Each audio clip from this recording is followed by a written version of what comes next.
Looking forward to seeing your work. Hopefully I'll learn a thing or two. Welcome to MsMojo, and today we're counting down our picks for the top 10 mistakes that were left in Grey's Anatomy. It's not like you'd ask those kind of questions.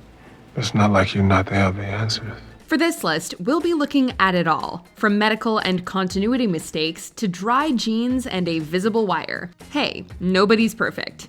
Leave your diagnosis of the list in the comments below. Number 10, no tape on the eyes. Did you know that corneal abrasions are a major risk when a patient is under general anesthesia? What the hell are you doing? I'm teaching and she's learning. She needs help. And so, during surgery, the patient's eyes are almost always taped shut to protect against such injuries. Someone please step on the floor, or do you want me to go in blind? Dr. Yang, put down that scalpel! Well, if everything you know about medicine comes from watching Grey's Anatomy, then you wouldn't know that, because patients' eyes are not taped shut during surgeries at Seattle Grace. We guess they're just really lucky that they haven't yet had a patient suffer a corneal injury due to their decision not to follow this common medical practice. But I'm not the one operating. This is a lot of blood. She's crashing! You're overthinking it. Number 9, the pigeon and the wire. When we say bird on a wire, what comes to mind? For some people, it might be the 1990 action comedy starring Mel Gibson and Goldie Hawn. And for others, it could be the classic Leonard Cohen song. Like a bird on the wire, like a drum in an old midnight choir. Well, allow us to add the 8th episode of the 2nd season of Grey's Anatomy to that list. How sad. Oh, crap! For it is in said episode that a pigeon saves George's life by causing him to move out of the way just before a man tragically falls from the sky onto the spot where he previously stood. We could get into a whole discussion of fate and chance, but today we're just here to point out the wire attached to the pigeon's leg. And that sometimes, despite all your best choices and all your best intentions, fate wins anyway. Number 8, dry jeans. In season 2, Dr. Bailey is pregnant, and in the 16th episode of the season, her water breaks while she's standing outside with her interns. What do you want me to tell Dr. Montgomery Shepherd when she answers her page? Tell her my contractions are 10 minutes apart and my water just broke all over your shoes. Now, we could use this time to talk about how only 10% of women experience their water breaking before they've gone into labor. And usually it's a trickle of water and not the mega gush that we hear when Bailey's breaks. Do you think I have time for this? I am pregnant. I'm supposed to be on bed rest. I'm supposed to be growing a human being. I'm supposed to be calm. Do I look calm to you? But we won't, because technically what happened to Dr. Bailey is indeed possible. However, we draw the line of possible at her jeans being bone dry as she gets into the wheelchair following the surprise watershed of amniotic fluid. Just get off me! Number 7, what time is it? Came back here the minute my fellowship was done. The day they told me I would be chief, I was standing right there in that OR. The smallest details stick out in the biggest moments. This scene begins with a shot of Dr. Weber's watch and then pans up to his face as he sits in an observation room looking down on an empty OR. The camera moves pretty fast, but if we pay close attention, or just hit pause for a second, we can see that his watch shows the time as 6:30 p.m. What's wrong with that, you ask? Well, nothing until a few moments later, when Dr. Bailey comes in to deliver some devastating news. Dinah Duquette died at 7:42 this evening.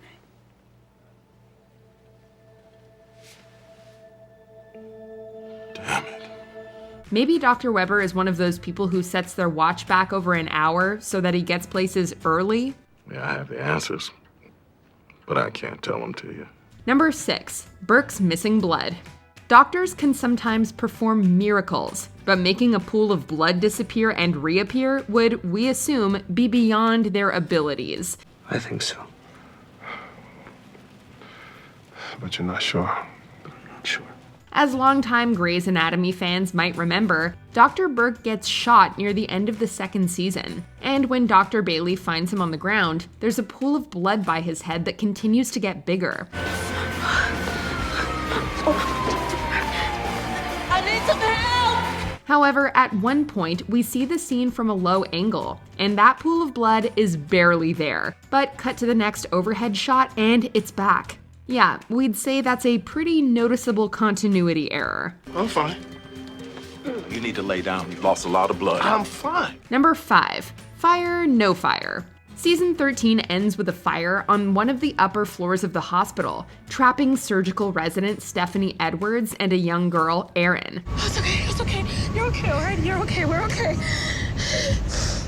We're gonna go. I'm gonna take you to see your parents. It's okay. The two of them are able to make it to the stairwell, but going down the stairs is impossible due to the flames. So they head up towards the roof. One step.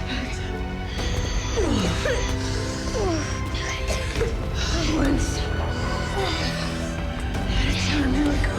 When they reach the door to the roof, the fire has continued to climb behind them. Thankfully, they make it through, and the fire department is able to put out the fire. However, as the firefighters follow a blood trail up the stairwell to find them, there is absolutely no fire damage. Maybe it was one of those fires that cleans up after itself? Would depend on our proximity to the blast. Captain, over here. Number 4. The LVAD cutting.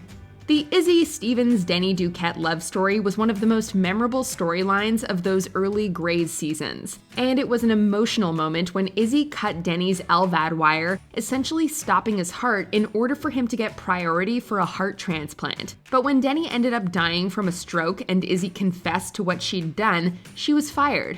No, wait. That is what would have happened if this was a real hospital and not a fake TV hospital. I thought I was a surgeon, but I am not. So I quit. Not only that, but she was allowed to return when she decided she wanted back in. Sure, she was put on probation for a bit, but it still seems like she got off easy. You have no authority, you have no opinions, and you have no choice in this matter. Am I understood? Number 3, wearing jewelry in surgery. Oh, this is an unexpected surprise, Chief. You need something? We all know that doctors have to wash their hands really well and put on gloves before entering an OR to perform surgery. But what they're also asked to do, if not required to do, is remove their jewelry. And while they can probably keep their belly button ring in, and they can get away with not removing their cute ankle bracelet, earrings need to be removed. Get out of there. I can clear the field with Get this. his chest ready. Greg, we're going in. Okay, I'm pulling out. Imagine a situation where an earring falls off and into a patient. And yet, all too often, surgeons at Seattle Grace perform their surgical duties with hoops hanging off their ears. Stop right now. Just stop the surgery. Stop it. Number 2, where are the nurses? Over the many seasons of Grey's Anatomy, we have seen countless changes take place at the hospital. But one thing that has remained constant during the lengthy run is the show's disregard for nurses. Oh, okay. I get it. You're the doctor, I'm the nurse. I should know my place, right? No. Okay, enough. There is a doctor-nurse protocol in this hospital for a reason. You know it, I know it. Let's just agree to follow it. The show's doctors have done things that, in real life, would be in the nurse's purview. This includes the constant patient interactions, as well as monitoring, advocacy, and education. No, that's not your job. I think it is. To undermine surgeons and alarm patients. To care for patients. That's my job. It makes us wonder why the nurses' strike back in season 2 was such a big deal, given that the show makes it seem like the nurses aren't that important to the hospital anyway. Wait, you want me to cross the picket line? Yeah. Why? Because they're our patients too, George. We can't. Before we continue, be sure to subscribe to our channel and ring the bell to get notified about our latest videos. You have the option to be notified for occasional videos or all of them. If you're on your phone, make sure you go into your settings and switch on notifications.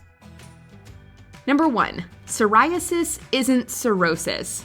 They might kinda sound the same, but psoriasis and cirrhosis are two very different things. In peds, we have miracles and magic. In peds, anything is possible. Psoriasis is a skin disease that presents in the form of red, itchy skin, usually on the elbows, knees, or scalp. Cirrhosis, on the other hand, is a fibrosis of the liver, and as it advances, it can become life-threatening. While we would be forgiven for not knowing all that, it's definitely something a doctor should know. Okay, I know this is the first time on a peds rotation with me for some of you, not for others. But I wanted you to understand that I run my peds unit a little differently than you may be used to. And yes, we know that Jessica Capshaw, who plays Arizona Robbins on Grey's, is not a real doctor. But we also know that the show has real doctors who consult on the show. They should have caught the mistake when Arizona diagnosed a kid with psoriasis, when she obviously meant cirrhosis. See for yourself. Jared Cole suffered Byler's disease since birth, complains of increasing jaundice, edema, frequent fevers. So his condition has gotten much worse. And if the bile continues to build up, then we're looking at psoriasis or possible liver failure. Do you agree with our picks? Check out this other recent clip from MsMojo and be sure to subscribe and ring the bell to be notified about our latest videos.